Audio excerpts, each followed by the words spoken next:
আজকে আপনাদেরকে একটা লাল টুকটুকে ব্রাইডের ভিডিও শেয়ার করব।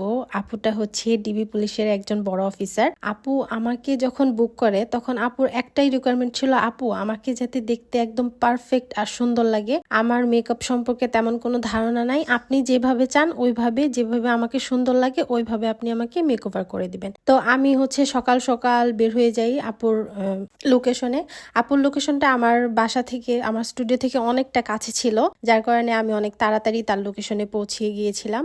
তারপর হচ্ছে আমি আপুর সাথে একটু কথা বলি, দেন হচ্ছে আপুর মেকওভারটা আমি স্টার্ট করে দেই। আপুর একটু রিকোয়ারমেন্ট ছিল, সেটা হচ্ছে আপু রেড কালার লিপস্টিক দিতে চায়, সেই অনুযায়ী আমি হচ্ছে আপুর আই মেকওভারটা করেছিলাম। আর হচ্ছে আপুর ফেসে যেহেতু অনেক বেশি পিগমেন্টেশন ছিল, প্লাস হচ্ছে আপুর ফেসটাকে পার্লারের মেয়েরা হচ্ছে ফেয়ার পলিশ করে একদম ফেসটা জ্বালায় ফেলছিল। অনেক কষ্টে আমি বেস মেকওভারটা, তার হচ্ছে যেই পোড়া পোড়া ছাপ ছাপ দাগগুলো সবগুলো আমি অনেক কষ্টে হচ্ছে মেকওভার দিয়ে হাইড করার চেষ্টা করেছি, হাইড করতেও পেরেছি আলহামদুলিল্লাহ। তারপর আপু হচ্ছে একটু মিষ্টি দিল, আমি হচ্ছে একটু নাস্তা টাস্তা করলাম মাঝখানে।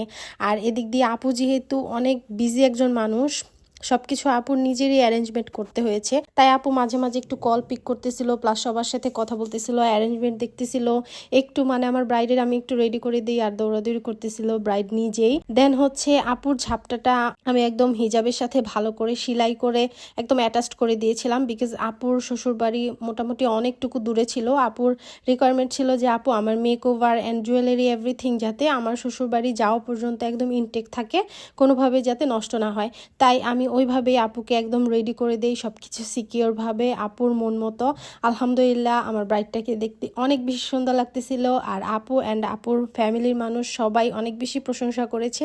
আপুর নিজের কাছেও আপুর মেকওভারটা অনেক বেশি ভালো লেগেছিল। তো আপনারা হচ্ছে জানাবেন আপুকে কেমন লাগতেছিল আমার এই রেড ব্রাইডটাকে। আপনাদের সুন্দর সুন্দর কমেন্টস আমাকে অনেক বেশি ইন্সপায়ার করে। তো আজকে এই পর্যন্তই, আল্লাহ হাফেজ।